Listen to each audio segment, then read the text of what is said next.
Lionel Scaloni স্বপ্ন বিক্রি করেন না, বিক্রি করেন রেজাল্ট। আর্জেন্টিনা স্কোয়াডে একটা কথা ক্রিস্টাল ক্লিয়ার, স্কালোনি কোনো এক্সপেরিমেন্ট বা স্রেফ হাইপের পেছনে ছোটেননি।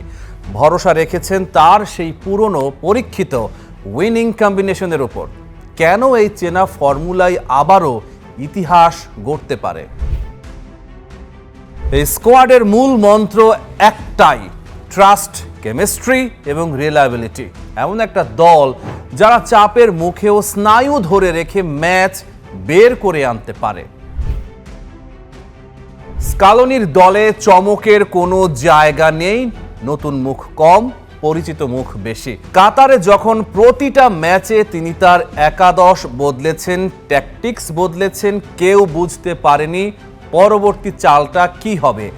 এটাই আর্জেন্টাইন মাস্টার মাইন্ডের সবচেয়ে বড় শক্তি। কেন স্কালোনির ফর্মুলা আবারও সফল হতে পারে? ক্লাব ফুটবলে যে দলগুলো সত্যিকারের শক্তিশালী হয় তাদের সাফল্যের রহস্য শুধু ট্যালেন্টে নয়, রহস্য থাকে বোঝাপড়ায়। আর্জেন্টিনার এই দলে সেই রসায়নটা আলাদা মাত্রায় আছে। রক্ষণ ভাগে ভালের্দি আর ফাকুন্দো মেদিনা পুরো মৌসুম মার্সেয়ে একসাথে খেলেছেন। তাদের মুভমেন্ট, পজিশনিং, একে অপরকে ডাকার ভাষা সব আগে থেকেই জানা। গোলরক্ষক রুলিও সেই একই পরিবেশের ফুটবলার।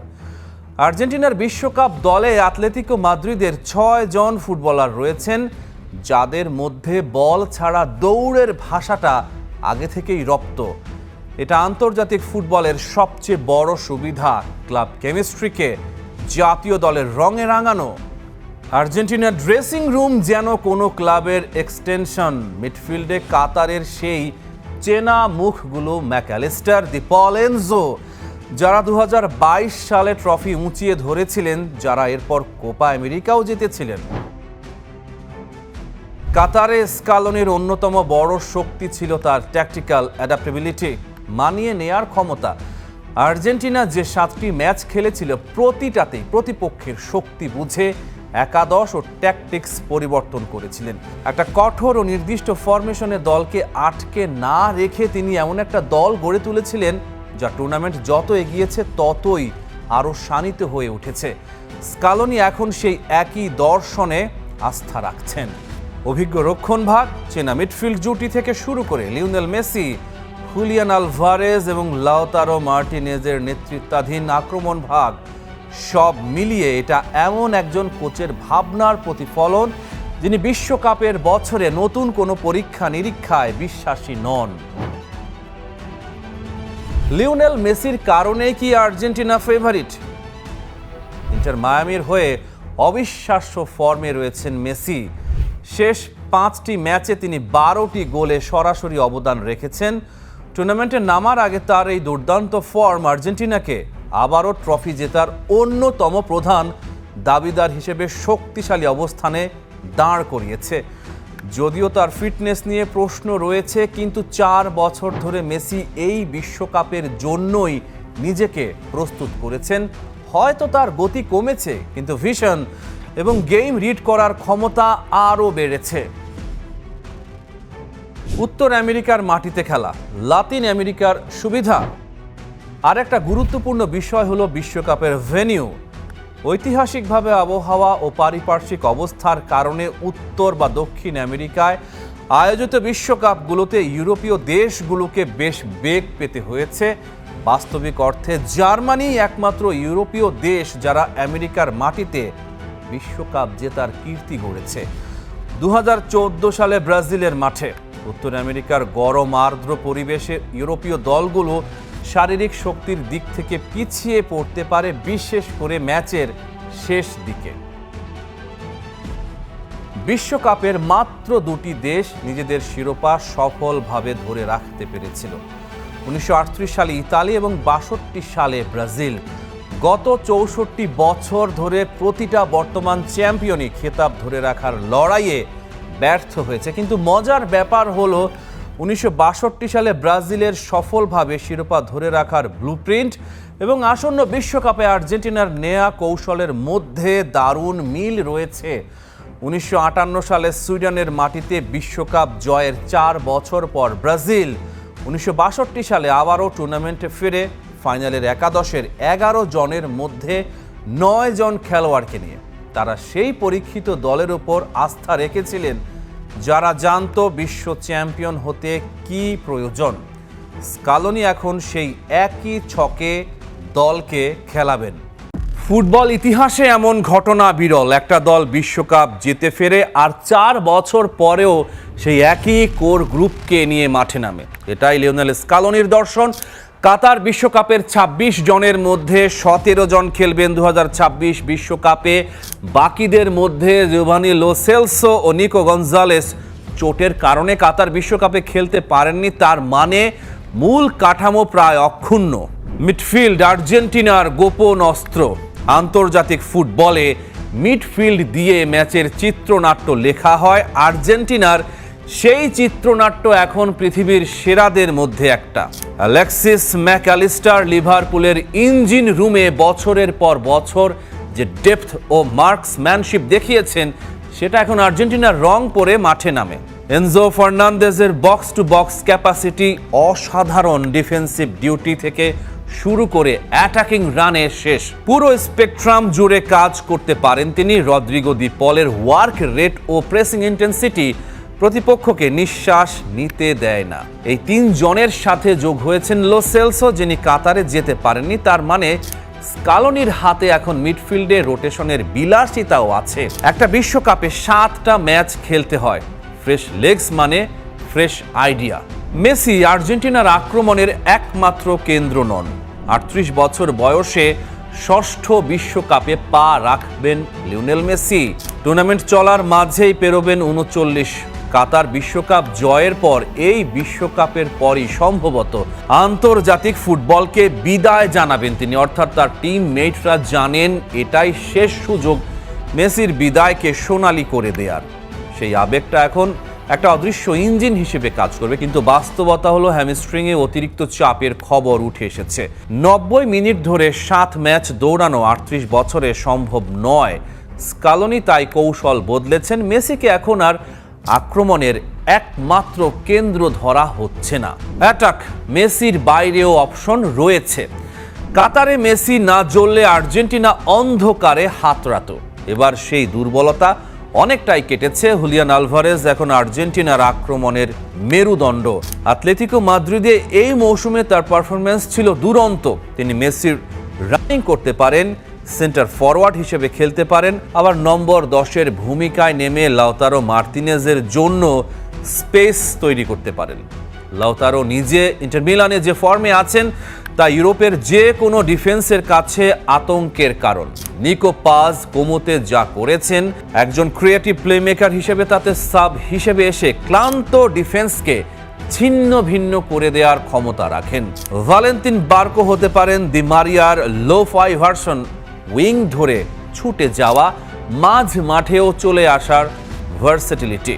দি মারিয়ার শূন্যতা। আনহেল দি মারিয়া অবসর নিয়েছেন 2024 কোপা আমেরিকার পর। রোজারিও সেন্ট্রালে এখনো খেলছেন, কিন্তু নীল সাদা জার্সি আর পরবেন না। দি মারিয়ার বিশেষত্ব ছিল তিনি সুপারস্টারের ইগো ছাড়া সুপারস্টারের কাজ করতেন। দলের প্রয়োজনে right wing, left wing, second striker যেখানে বলা হতো সেখানেই নামতেন। এবং নকআউট পর্বে বড় ম্যাচে বড় গোল করাটা ছিল তার ট্রেডমার্ক। সেই ট্রেডমার্ক এখন ফাঁকা। বার্কো বা সিমিওনে হয়তো এক ভরাট করতে পারবেন, কিন্তু পুরোপুরি নয়। রক্ষণ পুরনো কাঠামো, নতুন প্রশ্ন। স্কালোনি চেষ্টা করেছেন নতুন ডিফেন্ডার তৈরি করতে, কেউই বিশ্বাসযোগ্য বিকল্প হিসেবে উঠে আসেননি। ফলে কাতারের সেই ডিফেন্স লাইন প্রায় অপরিবর্তিত। ক্রিস্টিয়ান রোমেরো সেন্টার ব্যাকে ভরসার জায়গা, কিন্তু চোটের ইতিহাস আছে। ওতামেন্দি 38 বছরে এখনো লড়ছেন, কিন্তু কাতারে, অস্ট্রেলিয়া, নেদারল্যান্ডস ও ফাইনালে ফ্রান্সের বিপক্ষে আর্জেন্টাইন ডিফেন্স বারবার ভেঙেছে। দিবু মার্তিনেজের লাইন সেভ না থাকলে গল্পটা অন্যরকম হতে পারত। এবারও সেই একই রক্ষণ, বয়স আরো 4 বছর বেড়েছে। মাস্টার মাইন্ড স্কালোনি প্রাথমিক স্কোয়াডে দিবালার মতো তারকা সুযোগই পাননি। ফর্মের তুঙ্গে থাকা বুয়েন্দিয়া জায়গা করে নিতে পারেননি চূড়ান্ত দলে। কাতার বিশ্বকাপের পারফর্মার আকুনিয়াও বাদ। স্কালোনির সমালোচনা চলছে, কিন্তু ভুলে গেলে চলবে না স্কালোনি সেই কোচ যিনি জানেন তার দলে কোন পজিশনে কাকে দরকার। কোপা, বিশ্বকাপ, কোপাজয়ী কোচকে ইন্টারন্যাশনাল ফুটবলের অন্যতম সেরা কোচ হিসেবেই বিবেচনা করে দুনিয়া। ইতিহাসের সাথে লড়াই। 1962 সালে পেলের ব্রাজিল টানা 2 বিশ্বকাপ জিতেছিল। তারপর থেকে 64 বছরে কোনো দল এই কাজটা করতে পারেনি। প্রতিপক্ষরাও আর আগের মতো নেই। স্পেনের তরুণ দল ইয়ামালের হাত ধরে উজ্জীবিত, ফ্রান্স গভীরতায় অপ্রতিদ্বন্দ্বী, ব্রাজিল দুরন্ত গতিময়, ইংল্যান্ডের মিডফিল্ড শক্তিশালী, হট ফেভারিটের লিস্টে রয়েছে পর্তুগালও। কিন্তু এই আর্জেন্টিনা দলটা বিশেষ, কারণ শুধু ট্রফি জেতার অভিজ্ঞতা নয়, তারা জানে চাপের মুখে কি করতে হয়। পেনাল্টি শুটআউট, ইনজুরি টাইমে গোল, অতিরিক্ত সময়ে নার্ভ ধরে রাখা, সব পরিস্থিতিতে এরা টিকে থাকে। আর্জেন্টাইন ফ্যানদের মধ্যে একটা কথা ঘুরে বেড়াচ্ছে, বিশ্বকাপে অদ্ভুত একটা 12 বছরের প্যাটার্ন রয়েছে।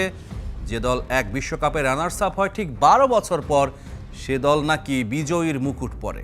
1950 সালে মারাকানা স্টেডিয়ামে উরুগুয়ের কাছে হেরে যাওয়া ব্রাজিল ঠিক 12 বছর পর 1962 সালে চিলিতে বিশ্বকাপ ঘরে তোলে। তারপর ইতালি 1970-এর মেক্সিকো বিশ্বকাপে পেলের ব্রাজিলের কাছে ফাইনালে নতজানু হয়ে 1982 সালে স্পেনে রসির গোলের ঝড়ে ভেসে চ্যাম্পিয়ন। একই ইতালি আবার 1994-এ ব্রাজিলের কাছে টাই ব্রেকারে হেরে 2006-এ জিদানের ফ্রান্সকে হারিয়ে শিরোপা ছিনিয়ে নেয়। তারপর জার্মানি 2002 সালে রোনালদোর ব্রাজিলের কাছে হেরে 2014 সালে ব্রাজিলেরই মাটিতে 7-1 গোলে সেমিফাইনাল জেতার পথ ধরে ফাইনালে আর্জেন্টিনাকে হারিয়ে বিশ্ব চ্যাম্পিয়ন। কাজেই যে হিসাবটা মেলে তাতে 2014-তে রানার্স আপ আর্জেন্টিনার 2026 সালে চ্যাম্পিয়ন হওয়ার পালা এসেছে। কিন্তু ফুটবল কি এতটাই অঙ্কের খেলা? স্কালোনির হাতে গড়া এই দলটা গত 4 বছর ধরে এক অসাধারণ কাঠামোয় দাঁড়িয়েছে। Enzo Fernandez, Mac Allister, Julian Alvarez, Qatar বিশ্বকাপের তারকারা এখন আরও পাকা। সঙ্গে যোগ হয়েছেন ফ্রাঙ্কো মাস্তান্তুওনো ও আলেহান্দ্রো গার্নাচোর মতো ঝকঝকে নতুন প্রজন্ম। দলের বাজার মূল্য প্রায় 762 মিলিয়ন ইউরো। বিশ্বের শীর্ষ 10-এ স্থান পাকা। গ্রুপ পর্বে অস্ট্রিয়া, আলজেরিয়া ও জর্ডানের মতো তুলনামূলক সহজ প্রতিপক্ষ। আর স্কালোনির কৌশল, গতি, প্রেসিং, তীব্রতা যেন বিশ্বকাপের জন্যই তৈরি। মায়েস্ত্রো মেসি আছেন শেষ বিশ্বকাপ হিসেবে ধরলে এই লড়াকু ফুটবলারের অনুপ্রেরণা অন্য মাত্রা পাবে। তবে 12 বছরের প্যাটার্ন একটা মনোরম গল্প, কাঠখোট্টা অঙ্ক নয়। আর্জেন্টিনা শিরোপার অন্যতম দাবিদার, তবে সেটা প্যাটার্নের কারণে নয়, তাদের দলের শক্তির কারণে। ভাগ্যের সঙ্গে যদি দক্ষতা মেলে তাহলে হয়তো ইতিহাস আবারও আর্জেন্টিনার পক্ষেই হাসবে। আবারও বিশ্ব জয়ের এই পথ যে মসৃণ হবে না তা ভালো করে জানে আর্জেন্টাইন ফুটবলাররা। হুলিয়ান আলভারেজ বলেছেন, আমাদের চূড়ান্ত লক্ষ্য ফাইনালে পৌঁছানো, তবে আমরা জানি কাজটা মোটেও সহজ হবে না। প্রতিটা ম্যাচেই আমাদের সর্বোচ্চ উজাড় করে দিতে হবে। বিশ্ব মঞ্চে অনেক কিছুই হয়তো খুব সূক্ষ্ম ব্যবধানে নির্ধারিত হয়ে যায়, তবে আমরা নিজেদের সেরা উপায়ে প্রস্তুত করব এবং ধাপে ধাপে সামনের দিকে এগোতে চাই। বিশ্বকাপকে সামনে রেখে নতুন পরিকল্পনা করেছেন কোচ লিওনেল স্কালোনি। ইনজুরি ঝুঁকি কমাতে মূল স্কোয়াডের বাইরে অতিরিক্ত খেলোয়াড় নিয়ে প্রস্তুতি ক্যাম্প করার সিদ্ধান্ত নিয়েছেন তিনি, যা এরই মধ্যে আলোচনার জন্ম দিয়েছে। লিওনেল মেসির সাম্প্রতিক চোটও আর্জেন্টিনার মেডিকেল টিমকে আরও সতর্ক করেছে। পাশাপাশি ইউরোপীয় মৌসুম শেষে ক্লান্ত থাকা কয়েকজন গুরুত্বপূর্ণ ফুটবলারের ফিটনেস নিয়েও নজর রাখা হচ্ছে।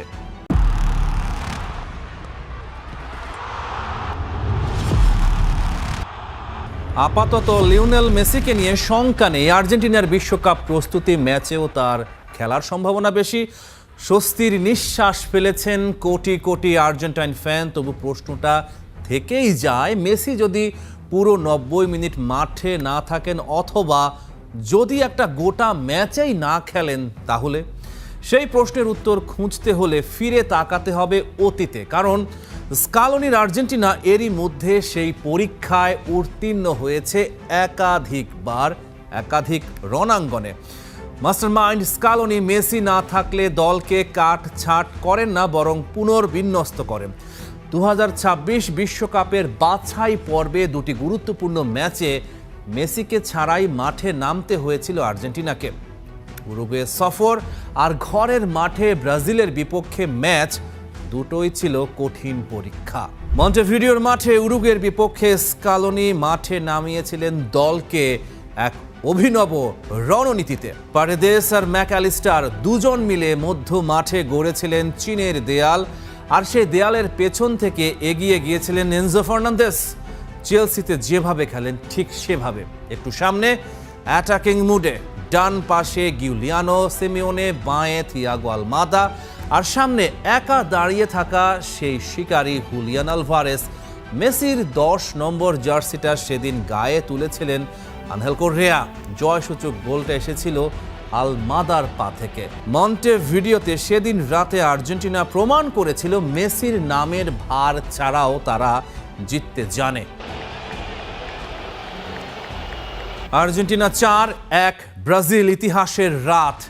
ব্রাজিলকে 4-1 গোলে ধুলায় মিশিয়ে দেয়া আর্জেন্টিনার ফুটবল ইতিহাসের অন্যতম স্মরণীয় একদিন।